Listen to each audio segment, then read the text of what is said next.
A very good morning to all you wonderful people. What a beautiful day it is, and what a memorable occasion it has turned out to be. I begin by acknowledging the traditional owners of this land and elders, past, present, and emerging. I wish to thank every one of you, great personalities, distinguished guests, honorable ministers, who are present here, who've taken the time to be part of this wonderful launch. I wish to especially thank the Honorable Greg Hunt, Honorable Alan Tudge, Honorable Chris Bowen, Honorable Mark Coulton, Honorable Maria Gambicino, Honorable Simon Crean, Honorable Steve Irons, and all distinguished guests and personalities who are here as part of this launch. And I wish to say a very special thank you, and I wish to congratulate the Mental Health Foundation Australia chairperson, Mr. Jim Gooden, and Mr. Vasan Srinivasan, vice chairperson, who to me personally is such a source of motivation. We say back from where I come from that the wind never stops. I probably want to say Mr. Vasan never stops too. So thank you for doing all of this, and it's truly an inspiration. I feel very humbled to be present here in the Australian Parliament where there's this launch of the National Mental Health Awareness Program. I'd like to greet you all in the traditional way in which we greet in India. We say namaste. And namaste is not hello, namaste is not hi. Namaste means I bow down to every one of you in respect for what you do in this great nation. I come from India, Chennai, which is in South India, and I represent Global Organization for Divinity, which has been founded by my spiritual guru, my spiritual master. His name is His Holiness Maharanyam Sri Sri Muralidhara Swamiji, who lives in Chennai, and who is the reason why I stand before you today and I'm able to convey this nice little message to you.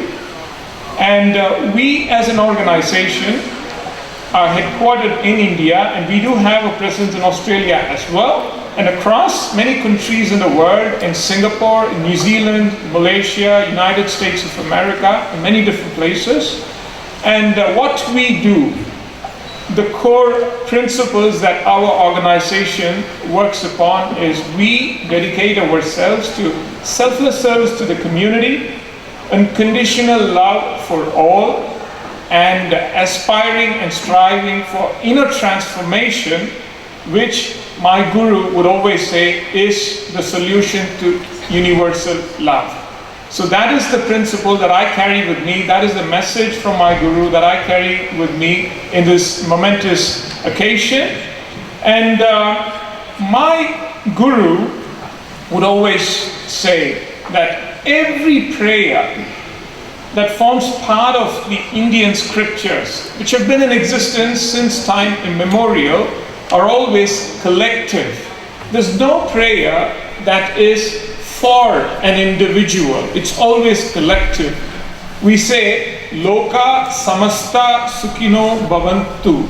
In Sanskrit, it means may everybody, every being in this world be happy and peaceful. Not just me, that truly represents the spirit of human beings, isn't it? To be able to step out from this tiny little circle that we've drawn around ourselves called I, me, and myself, to be able to step out of that circle and to be able to help another, especially the one in need. And that is the prayer that forms part of our scriptures, and why I wish to share that with you today is that is really what I see right before my eyes, where this great nation, the government, the people, and all these wonderful organizations are taking that step outside that circle to help the one that needs it the most. I salute and bow down to this spirit of Australia. Namaste to everyone. Friends, we live in a very fast-paced world today. We live in a place where I could be in the middle of a sea of people and yet feel lonely.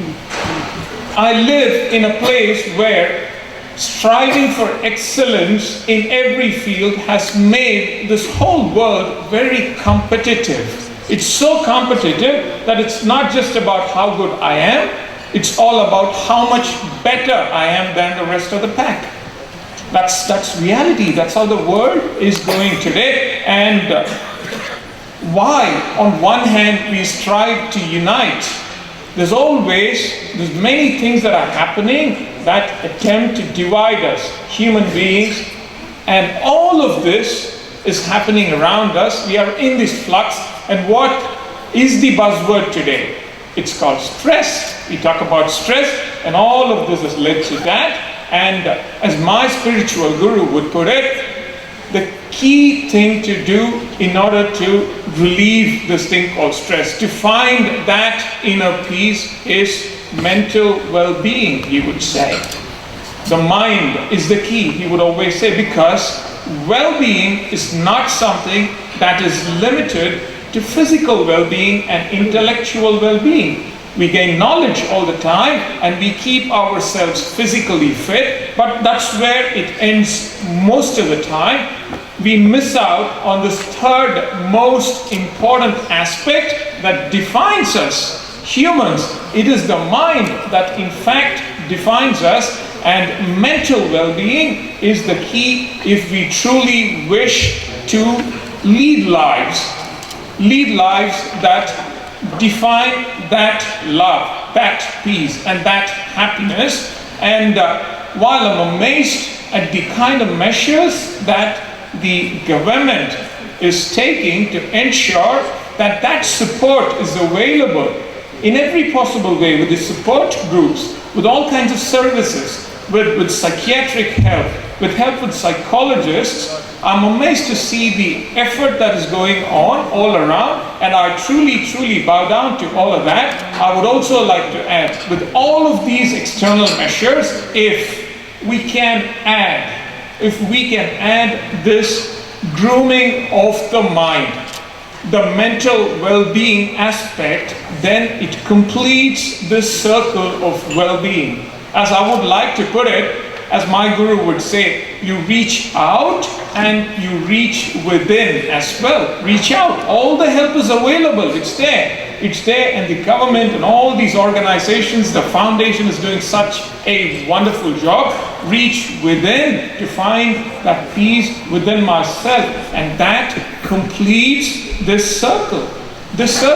And what mental well-being does, it is going to help every one of us at an individual level, and all of us as humanity. I will tell you how.